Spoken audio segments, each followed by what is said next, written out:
আজকের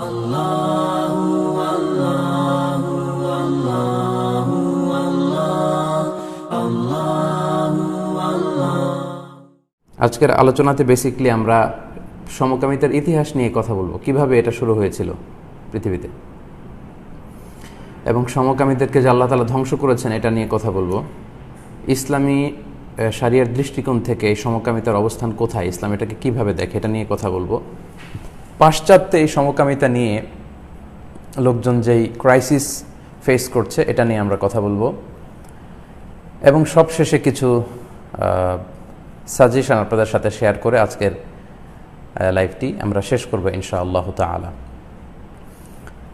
শুরুতে আমরা একটু জানার চেষ্টা করি যে সমকামিতা কি। আমরা নিশ্চয়ই এই শব্দটির সাথে কম বেশি সবাই ইতিমধ্যে পরিচিত হয়েছে। সমকামিতা, যেটাকে ইংরেজিতে বলে হোমোসেক্সুয়ালিটি, আরবিতে বলা হয় আল-লিওয়াতা। সমকামিতা হচ্ছে সমলিঙ্গের প্রতি যৌন আকর্ষণ, অর্থাৎ পুরুষ সাধারণত সে নারীর প্রতি আকৃষ্ট হবে, একজন নারী তিনি পুরুষের প্রতি আকৃষ্ট হবেন, এটাই পৃথিবীর সাধারণ নিয়ম এবং প্রাকৃতিক নিয়ম আমরা জানি। কিন্তু সমকাম বা এই সমকামিতা বা হোমোসেক্সুয়ালিটি হচ্ছে একজন পুরুষ নারীর প্রতি যৌন আকর্ষণ বোধ না করে সে আরেকজন পুরুষের প্রতি এই অ্যাট্রাকশনটা সে ফিল করবে। এবং একজন নারী স্বভাবতই পুরুষের প্রতি আকৃষ্ট হওয়ার কথা, কিন্তু সেটা সে না হয়ে একজন নারী হয়েও নারীর প্রতি তিনি আকৃষ্ট হবেন। এই ব্যাপারটাকে বেসিক্যালি বলা হয় সমকামিতা। এবং এই সমকামিতা সর্বপ্রথম লূত আলাইহিস সালাম উনার সময়কালে এই ঘৃণ্য পাপ কাজটি শুরু হয়েছিল। আমরা লূত আলাইহিস সালামের কথা কম বেশি সকলে শুনেছি। আল্লাহ তাআলা মানবজাতির হেদায়েতের জন্য যত আম্বিয়া আলাইহিমুস সালাম পৃথিবীতে পাঠিয়েছিলেন তোর মধ্য থেকে লূত আলাইহিস সালাম অন্যতম, এবং উনি ইব্রাহিম আলাইহিস সালামের সমসাময়িক একজন নবী। শুধু এটাই না, তিনি ইব্রাহিম আলাইহিস সালামের আত্মীয়ও ছিলেন। সম্পর্কের দিক থেকে সাইয়েদনা লূত আলাইহিস সালাম ছিলেন ইব্রাহিম আলাইহিস সালামের ভাইপো বা ভাইয়ের ছেলে। তো লূত আলাইহিস সালামকে আল্লাহ তাআলা সাদুম গোষ্ঠীর নিকট পাঠিয়েছিলেন। সাদুম কমিউনিটি, যেটা বর্তমান সময়ে জর্ডানে অবস্থিত। এই সাদুম গোত্রে ওই জনগোষ্ঠীর হেদায়েতের জন্য আল্লাহ তাআলা সাইয়েদনা লূত আলাইহিস সালামকে তিনি প্রেরণ করেছিলেন। এবং এই সাদুম গোত্রেই সর্বপ্রথম এই সমকামিতা বা সেম জেন্ডারের প্রতি সেক্সুয়াল অ্যাট্রাকশন যে আমরা শুনছি, সমকামিতা বা হোমোসেক্সুয়ালিটি, সর্বপ্রথম এই জনগোষ্ঠীর মধ্যে এই বাজে স্বভাবটি সর্বপ্রথম পৃথিবীতে দেখা গিয়েছিল। কিভাবে এটার উৎপত্তি হয়েছিল আমরা শুরুতে এটা শুনি। তাফসিরে কুরতুবী সহ অন্যান্য আরও অনেক তাফসিরে এসেছে যে এই আইডিয়াটা মূলত মানুষের মাথা থেকে আসেনি, এটা এসেছে শয়তানের মাথা থেকে। অর্থাৎ এই বাজে ঘৃণ্য স্বভাবের আইডিয়াটা এটা স্বয়ং ইবলিস হিমসেলফ এই আইডিয়াটা জেনারেট করেছিল। তাফসিরে এসছে যে যুবকের আকৃতিতে ইবলিস শয়তান সে মানুষের আকৃতিতে এবং সুশ্রী যুবক বা বালকের আকৃতিতে সে সাদুম কমিউনিটির কাছে এসেছিল। এবং তৎকালীন সময়ে জর্ডানের এই সাদুম কমিউনিটি ফলে ফসলে সবুজ শ্যামলিমায় ভরপুর ছিল। কৃষিজ পণ্যের জন্য এই এলাকাটা খুব বিখ্যাত ছিল। ফলে পৃথিবীর বিভিন্ন জায়গা থেকে লোকজন খাদ্য দ্রব্য শস্য এগুলো সংগ্রহ করার জন্য সাদুম গোষ্ঠীতে আসতো। তো শয়তান ইবলিস সে মানুষের ছদ্মবেশে, একজন সুশ্রী যুবকের ছদ্মবেশে, বালকের সুন্দর ধবধবে ফর্সা একটা বালকের আকৃতি নিয়ে এই গোত্রের পুরুষদের কাছে আগমন করে এবং এসে তাদের সাথে যখন কথা বলে তখন সবাই তাকে খুব মায়া করতে লাগলো, আদর করতে লাগলো যে এত সুন্দর ধবধবে ফর্সা একটি শিশু বা যুবক। তখন শয়তান, মানুষরূপী শয়তান তাদেরকে বলল যে তোমরা যদি আমার সাথে এমন এমন অপকর্ম করো, এমন এমন কাজ করো তোমাদের যৌন চাহিদা বা জৈবিক চাহিদা নিবৃত্ত করার জন্য, আমার সাথে এটা তোমরা করতে পারো, আমি কারো কাছে বলবো না। তো তখন সাদুম কমিউনিটির ওই অধিবাসীর লোকজন এটা শুনে তারা শকড হলো, অবাক হলো যে এটাও হতে পারে, একজন পুরুষও কি সেক্সুয়ালি একজন পুরুষের প্রতি অ্যাট্রাক্টেড হতে পারে। তারা অবাক হলো। কিন্তু শয়তানের প্ররোচনায় এবং ওই যুবকের, ওই ছোট্ট বালকের, কোনো বর্ণে এসেছে যুবক, কোনো বর্ণে এসেছে বালক, তার সুশ্রী চেহারা দেখে এবং শয়তানের টেম্পটেশন প্রভোকেশনে তারা রাজি হয়ে গেল এবং রাজি হয়ে এই ছোট্ট ধবধবে শিশুটির সাথে তারা এই যৌন অপকর্ম করতে শুরু করে দিল। তো প্রায়ই শয়তান সুশ্রী বালকের আকৃতি নিয়ে তাদের কাছে আসতো এবং তারাও শয়তানের সাথে এই যুবকটির সাথে বা এই বালকটির সাথে এই অপকর্ম করতে আরম্ভ করলো। করতে করতে তারা এক ধরনের আনন্দ বা মজা পেতে লাগলো। তো শয়তান দেখলো যে যখন তারা অভ্যস্ত হয়ে গিয়েছে, এই বদ স্বভাবটি যখন তারা নিজেদের মধ্যে হ্যাবিচুয়েটেড করে নিয়েছে, শয়তান এটা বুঝতে পারলো যে আমি যদি এখন আর নাও আসি এদের কাছে, এই পাপ কাজ থেকে তারা আর থামবে না, তারা এটা নিজেদের মধ্যে কন্টিনিউ করবে। তখন শয়তান হুট করে একদিন আশা বন্ধ করে দিল। আশা বন্ধ করে দেওয়ার পরে তারা তখন এতটাই এই বাজে কাজের প্রতি আসক্ত এবং অভ্যস্ত হয়ে গিয়েছে, তারা নিজেরাই নিজেদের সাথে এই কাজগুলো করতে শুরু করলো, অর্থাৎ এক পুরুষের সাথে আরেক পুরুষের যৌনকর্ম।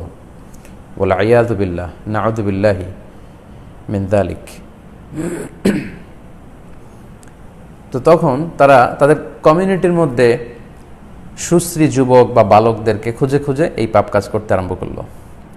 এবং শুরুতেই বলেছি যে এই এলাকাটি কৃষিজ পণ্যের জন্য খুব বিখ্যাত হওয়ার কারণে বিভিন্ন জায়গা থেকে শস্য সংগ্রহের জন্য কিন্তু অনেক লোক এখানে আসতো।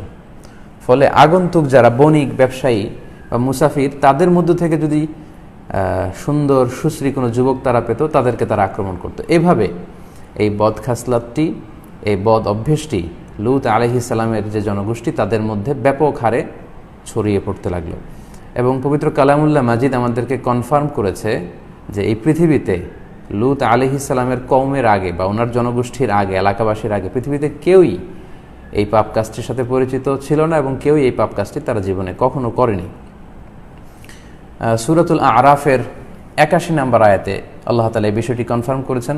আল্লাহ বলছেন যে ওয়ালুতান ইয ক্বালা লিকওমিহি আতাতুনাল ফাহিশাতা মা সাবাকাকুম বিহা মিন আহাদিম মিনাল আলামিন। হে নবী, আপনি স্মরণ করুন লূত আলাইহিস সালামের কথা, যিনি তার জাতিগোষ্ঠীকে ডেকে বলেছিল যে তোমরা কি অশ্লীল কাজটি করছো। তার মানে কোরআন কনফার্ম করছে এই কাজটি অশ্লীল একটি কাজ। তোমরা কি করে এই অশ্লীল কাজের সাথে জড়ালে, এবং তোমাদের আগে পৃথিবীতে তো কেউ কখনো এই কাজটি করেনি। লূত আলাইহিস সালাম জাতিগোষ্ঠীকে উদ্দেশ্য করে এটা বললেন যে তোমরা এই অশ্লীল কাজের সাথে নিজেদেরকে যুক্ত করলে, তোমাদের আগে পৃথিবীতে কেউ এই সমকামিতায় যুক্ত হয়নি। ইন্নাকুম লা তা'তুনা আর-রিজালা শাহওয়াতাম মিন দুনিন নিসা। তোমরা জৈবিক চাহিদা বা যৌন চাহিদা পূরণের জন্য পুরুষরা নারীর কাছে যাবে, কিন্তু সেটা না যে তোমরা পুরুষে এই পাপ কার্য করে তোমাদের জৈবিক চাহিদা নিবারণ করছো। বাল আনতুম কওমুম মুসরিফুন, তোমরা তো আসলেই একটা অবাধ্য জাতি বা সীমা লঙ্ঘনকারী জাতি। অন্য আয়াতে আল্লাহ বলেছেন বাল আনতুম কওমুন তাজহালুন, আর এক জায়গায় বলেছেন কওমুন আদুন, মানে সীমা লঙ্ঘনকারী। ইউ ক্রস দ্য লিমিট, যে লিমিট আছে এই লিমিটতে তোমরা ক্রস করে গিয়েছো অপরাধের দিক থেকে। তো সূরাতুল আরাফের এই আয়াত থেকে কিন্তু আমরা স্পষ্ট বুঝতে পারি পৃথিবীতে লূত আলাইহিস সালামের কওমের আগে কেউ এই পাপ কাজ করেনি, এবং কোরআন কনফার্ম করছে যে এটা একটা অশ্লীল কাজ, এবং তারা যেটা করত সেটা হচ্ছে পুরুষে যৌন ক্রিয়া, এই কাজটা তারা করত। তো এই কাজ যখন পুরো এলাকার মধ্যে ছড়িয়ে পড়ল, সাইয়েদনা লূত আলাইহিস সালাম আল্লাহর আদেশে ওনাদেরকে দাওয়াত দিলেন, জাহান্নামের ভয় দেখালেন, আযাবের ভয় দেখালেন, কিন্তু কোনো কিছুতেই এই দাওয়াতে কাজ হলো না। উনি ব্যর্থ হলেন ওনাদেরকে বুঝাতে। ফলে এই পাপ কাজ এলাকার মধ্যে ছড়াতেই লাগলো, এবং তারা একটা গ্যাংস্টারের মতো করে ফেলেছিল। তারা বিভিন্ন জায়গায় সুশ্রী সুন্দর যুবক বা বালক সেখানে আছে শুনলে তারা সেখানে যে হামলা করত এবং অনেকটা অত্যাচার করে ওই যুবকের সাথে বা বালকদের সাথে তারা এই সমকামিতা চর্চা করত। তো সাইয়েদনা লূত আলাইহিস সালাম তিনি আযাবের ভয় দেখালেন, শাস্তির ভয় দেখালেন, কিন্তু কোনোটাতেই কোনো কাজ হলো না। ঠিক তখন আল্লাহ তাআলা এই সাদুম কমিউনিটিকে ধ্বংস করে দেওয়ার সিদ্ধান্ত নিলেন, যে তারা কোনোভাবেই যখন এই পাপ কাজ থেকে নিবৃত্ত হচ্ছে না, আল্লাহ তাআলা চাইলেন যে তাদেরকে একেবারে সমূলে ধ্বংস করে দিবেন। এবং ফেরেশতা পাঠালেন লূত আলাইহিস সালামের কাছে যে তোমরা যাও, যে সাইয়েদনা লূত আলাইহিস সালামকে বলো যে আমি এই জাতিটাকে, যারা এই পাপ কাজের সাথে, ঘৃণ্য কাজের সাথে নিজেদেরকে যুক্ত করেছে, তাদেরকে আমি ধ্বংস করে দেওয়ার সিদ্ধান্ত নিয়েছি। তো ফেরেশতারা তারা আবার সুশ্রী সুন্দর যুবকের আকৃতি নিয়ে সাইয়েদনা লূত আলাইহিস সালামের কাছে পরিচয় গোপন করে মেহমান হয়ে ওনার বাসায় আসলেন। ফেরেশতারা যখন সুন্দর সুশ্রী যুবকের আকৃতিতে লূত আলাইহিস সালামের মেহমান হয়ে বাড়িতে আসলেন, এলাকার ওই গ্যাংস্টারদের কাছে খবর পৌঁছে গেল যে লূত আলাইহিস সালামের বাড়িতে কিছু যুবক, সুন্দর যুবক মেহমান হয়ে এসেছে, চলো তাদের সাথে আমরা এই পাপ কাজ করি। তারা এসে লূত আলাইহিস সালামের বাড়িতে হানা দিল। তো সাইয়েদনা লূত আলাইহিস সালাম অনেক করে বোঝানোর চেষ্টা করলেন, এবং এই কথাগুলো কিন্তু আল্লাহ তাআলা খুব সুন্দর করে কোরআনে কোট করেছেন। সূরা হুদের ৭৮ নম্বর আয়াতে আল্লাহ এই বিষয়টি উল্লেখ করেছেন। সেখানে লূত আলাইহিস সালাম তার জাতির এই লোকদের সাথে কথাবার্তা বলছেন বা কনভারসেশন করছেন। আল্লাহ বলছেন যে ক্বালা ইয়া কওমি হাউলাই বানাতি হুন্না আতহারু লাকুম। লূত আলাইহিস সালাম তাদেরকে বললেন যে দেখো, আমার ঘরে আমার মেয়েরা আছে এবং এই মেয়েরা তোমাদের জন্য বেশি পবিত্র, তোমরা চাইলে আমার মেয়েদেরকে বিয়ে করো, বিয়ে করে তোমাদের জৈবিক চাহিদা পূরণ করো, কিন্তু ওয়ালা ফাত্তাকুল্লাহ, আল্লাহকে তোমরা ভয় করো, ওয়ালা তুখজুনি ফি দয়ফি, এই মেহমানদেরকে তোমরা অপমান করো না, কারণ এই যুবকগুলো আমার বাড়িতে মেহমান হয়ে এসেছে, আর মেহমানের সম্মান রক্ষা করা এটা আমার উপর কর্তব্য বা দায়িত্ব। আমার মেহমানকে তোমরা অপমান করো না। আলাইসা মিনকুম রাজুলুর রশিদ, তোমাদের মধ্যে কি একজনও ভালো লোক নেই? অনেকটা নিরুপায় হয়ে তিনি এই কমেন্টস করেছেন যে আলাইসা মিনকুম রাজুলুর রশিদ, তোমাদের মধ্যে বুঝবান একজন ভালো লোকও কি নেই যারা আমার এই কথাটি শুনবে, আমার ডাকে সাড়া দিবে? তো লূত আলাইহিস সালাম যখন অত্যন্ত পেরেশান হয়ে উঠলেন, তিনি যখন অত্যন্ত উদ্বিগ্ন হয়ে উঠলেন, তখন ফেরেশতারা এক পাশে লূত আলাইহিস সালামকে ডেকে নিয়ে বললেন যে হে আল্লাহর নবী লূত, আপনি চিন্তা করবেন না, আমরা মানুষ নই, আমরা ফেরেশতা। আমরা ফেরেশতা, আপনার এলাকার এই লোকেরা আমাদের কোনো ক্ষতি করতে পারবে না, বরং এই এলাকার উপর আল্লাহ তাআলা আযাব পাঠানোর সিদ্ধান্ত নিয়েছেন, এই খবর আপনাকে জানানোর জন্য এসেছি। তারা রাতে এসেছিলেন, আর ফেরেশতারা জানালেন যে আযাব পাঠানোর সময় হচ্ছে আগামীকাল সকালে। সো আর দেরি না করে আল্লাহ তাআলার কঠোর নির্দেশনা হচ্ছে আপনি সহ এই সাদম কমিউনিটিতে যত বিশ্বাসী লোকজন আছে তাদেরকে নিয়ে আপনি এলাকা ত্যাগ করুন, খুব দ্রুত এই কাজটি আপনি করুন। এই কথা যখন তিনি শুনলেন, তিনি আশ্বস্ত হলেন, এবং লূত আলাইহিস সালাম ওনার এলাকার বিশ্বাসী যারা আছে, বিশ্বাসী নরনারীদেরকে নিয়ে তিনি খুব দ্রুত রাতের বেলায় এলাকা ত্যাগ করলেন, এবং আল্লাহ তাআলার ঘোষণা অনুযায়ী সকালবেলা আল্লাহ তাআলা এই এলাকাবাসীর উপর যারা এই সমকামিতার মতো ঘৃণ্য পাপ কাজটির সাথে জড়িত ছিল তাদেরকে আল্লাহ তাআলা সমূলে ধ্বংস করে দিয়েছেন।